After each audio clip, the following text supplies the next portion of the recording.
함께 말씀 보시겠습니다. 열왕기상 17장 1절에서 7절까지 말씀입니다. 열왕기상 17장 1절에서 7절까지 말씀입니다.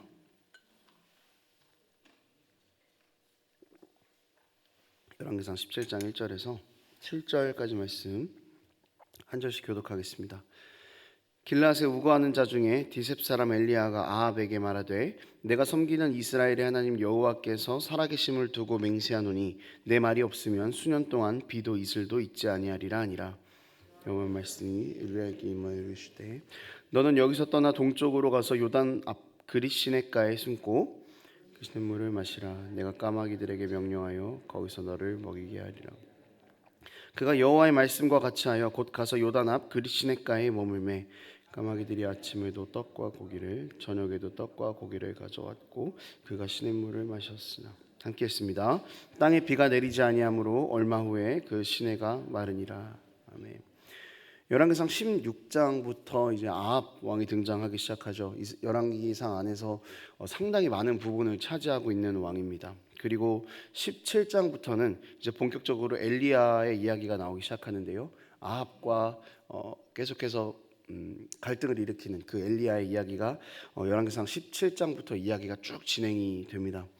보통 비중 있는 사람이 등장을 할 때 보면은 그 사람이 어떻게 태어났고 어디서 났고 이제 이런 것들을 차근차근 다루는 편인데 오늘 엘리야의 이야기는 갑자기 뜬금없이 딱 등장하는 그런 느낌이 조금 있습니다. 그래서 이 17장은 갑자기 등장하는 엘리야의 이야기로 인해서 무언가 시사하는 바가 있겠다라는 것을 우리가 확인해 볼 수 있습니다.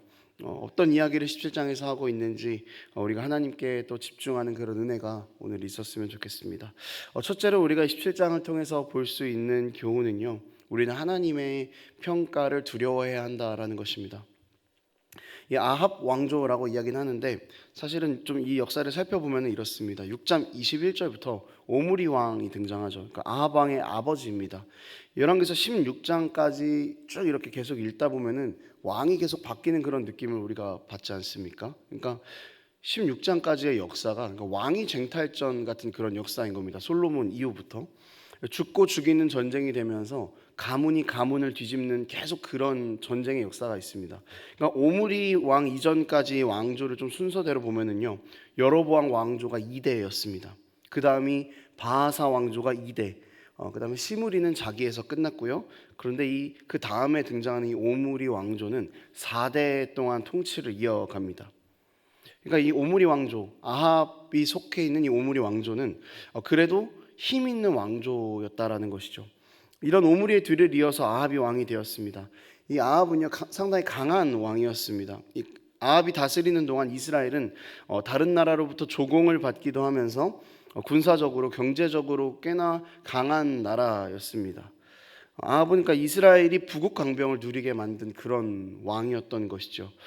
심지어 아수르 제국의 유적 비문 중에 쿠르크 비문이라는 그 비문이 있는데요. 거기에 아합 왕이 다스리던 이스라엘을 강대국으로 묘사를 하고 있습니다. 그러니까 제국의 역사 가운데에서도 아합 왕조를 언급을 하고 있다라는 것으로 봐서 그 당시 아합이 다스리던 이스라엘은 북이스라엘은 꽤나 괜찮은 나라였다. 이것을 우리가 확인해 볼 수 있는 거죠.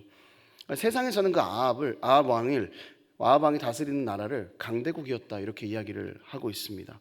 그런데 이런 아합 왕인데 성경에서는요 아합 왕에 대해서 상당히 박한 평가를 내립니다. 16장 30절에 이렇게 나와 있어요. 오므리의 아들 아합이 그의 이전의 모든 사람보다 여호와 보시기에 악을 더욱 행하여.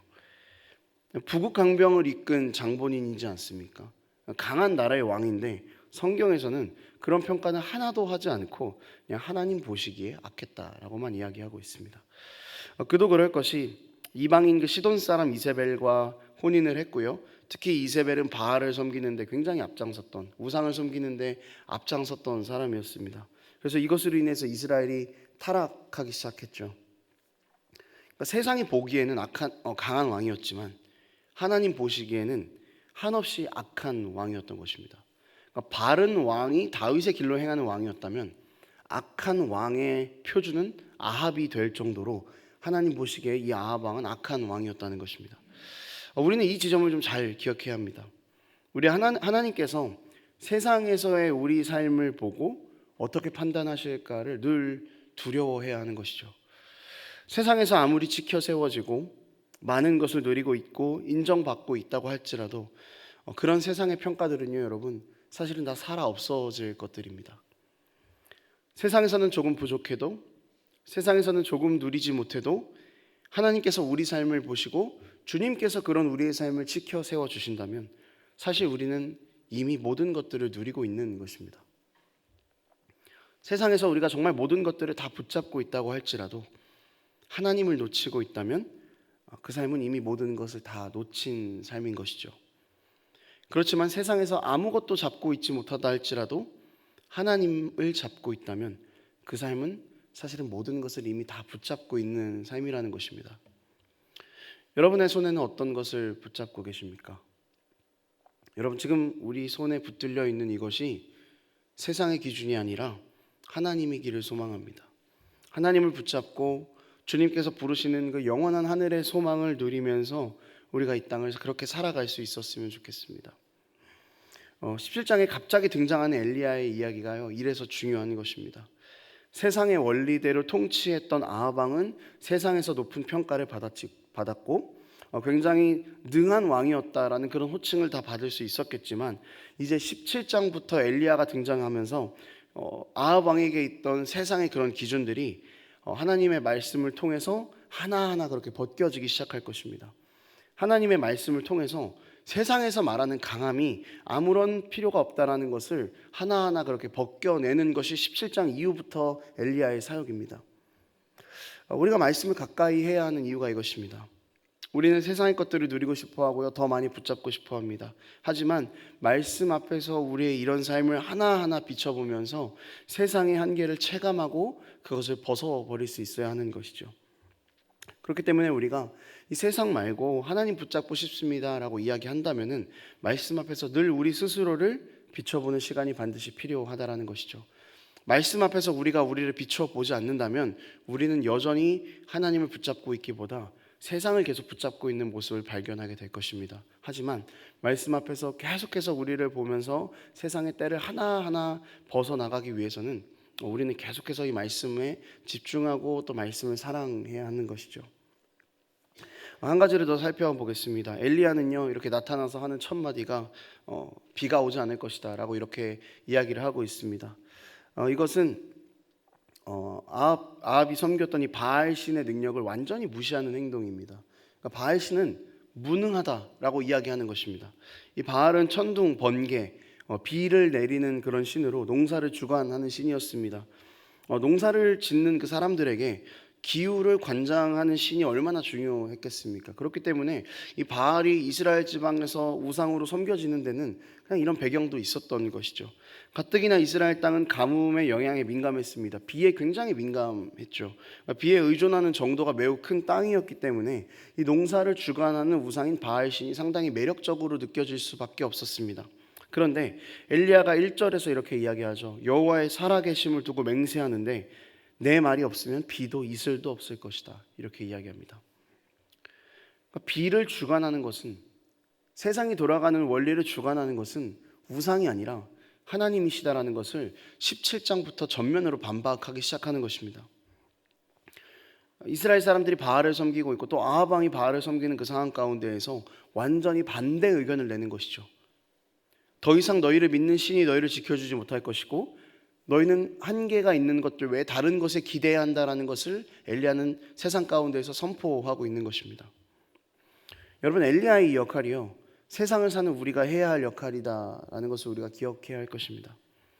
세상 사람들이 붙잡고 있는 것이 얼마나 헛된 것인지를 우리가 우리 삶을 통해서 드러내는 역할들을 감당해야 하는 것이죠.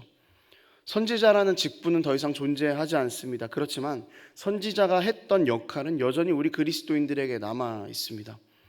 하나님의 말씀에 대해서 반하는 세상에 대해서 하나님의 목소리나 하나님의 뜻은 어떤 것인지 바른 목소리를 내고 하나님 나라의 질서가 파괴된 세상에서 하나님 나라의 질서는 이런 것이다라는 것을 선포하고 회복시켜야 한다라는 사명을 가지고 살아가는 것이 여러분 우리의 삶이어야 한다라는 것이죠.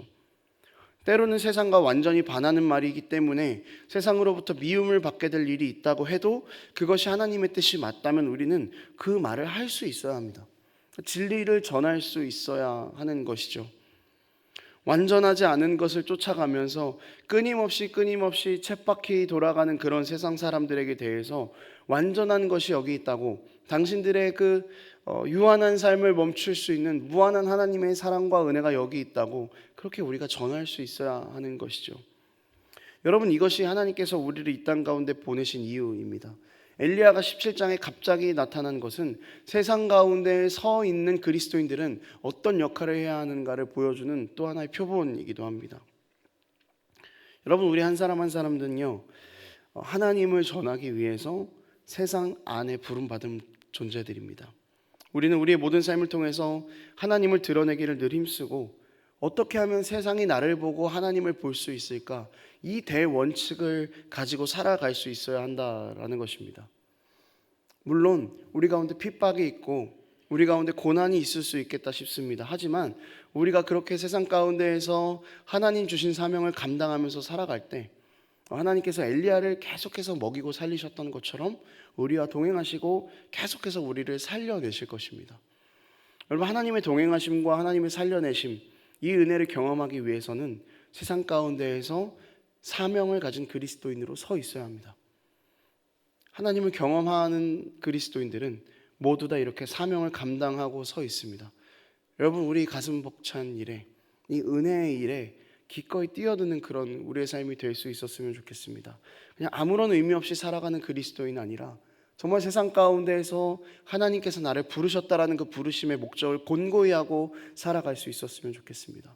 지금 우리가 속해 있는 가정과 우리가 속해 있는 직장과 우리가 속해 있는 교회에서 사람들이 과연 나를 보고 하나님을 보고 있는지, 여러분, 우리가 늘 이것을 고민하고 생각하면서 그렇게 사명과 은혜의 자리를 함께 감당해 나가는 그런 우리 모든 삶이 되기를 원합니다. 말씀을 정리하겠습니다. 두 가지를 함께 나눴습니다. 첫째는 우리는 늘 하나님의 평가를 두려워하면서 말씀 앞에서 끊임없이 우리를 점검하자라는 이야기를 나눴습니다. 그리고 두 번째는 그리스도인으로서 세상에서의 역할에 대해서 나눴습니다. 이 두 가지 사실 우리가 늘 마음 가운데 새기고 살아가야 할 것입니다. 우리가 세상의 평가보다 하나님의 평가를 잘 받기 위해서 늘 고민할 수 있었으면 좋겠습니다. 어떻게 하면 세상을 붙잡을 수 있을까, 헛된 것을 붙잡을 수 있을까 생각하지 말고, 어떻게 하면 하나님께서 내 삶을 보고 기뻐하실까, 어떻게 하면 내가 하나님을 꽉 붙잡고 놓지 않을 수 있을까, 끊임없이 말씀 앞에서 우리를 비춰보면서 하루하루 다짐하는 그런 우리의 삶이 되었으면 좋겠습니다. 또 세상 안에서 그리스도인으로 하나님을 드러내는 삶을 살기를 다짐하는 우리의 삶이 되기를 원합니다. 세상은 하나님의 말씀에 반하는 이야기 투성입니다. 우리는 이런 세상에서 하나님을 드러내야 하는 참 어려운 사명의 자리로 부름을 받았습니다. 때로는 힘이 들고 때로는 고생해야 하는 일이겠지만 이 땅에서 하나님을 전하는 사명을 감당하고 있는 우리를 주님께서 결코 놓지 않으실 것이기에 우리는 앞으로 달려갈 수 있는 힘이 있는 것입니다. 여러분, 이 두 가지 소망을 붙잡고 살아가는 그런 우리의 삶이 되기를 원합니다. 함께 기도하겠습니다. 하나님 아버지, 감사합니다. 여전히 연약한 우리지만 주님께서 늘 말씀 안에서 우리를 비춰볼 수 있게 하시고, 또 연약한 우리지만 하나님을 전할 수 있는 사명자로 부르시는 은혜에 감사합니다. 하나님 아버지, 우리가 오늘도 함께 나눈 이 두 말씀을 붙잡고 살아가기를 원합니다. 또 이 두 말씀이 우리 평생에 붙잡을 말씀이 되기를 원합니다. 주님 안에서 우리가 하나님의 기쁨이 되기를 힘쓰고 세상 가운데에서 진리를 전하며 사명의 자리를 감당하는 그런 그리스도인으로 서나갈 수 있도록 주님 붙잡아 주시고, 그때마다 동행하는 하나님의 은혜를 누리는 그런 우리의 삶 될 수 있도록 주님 우리를 붙잡아 주시옵소서. 감사드립니다. 예수님의 이름으로 기도합니다. 아멘.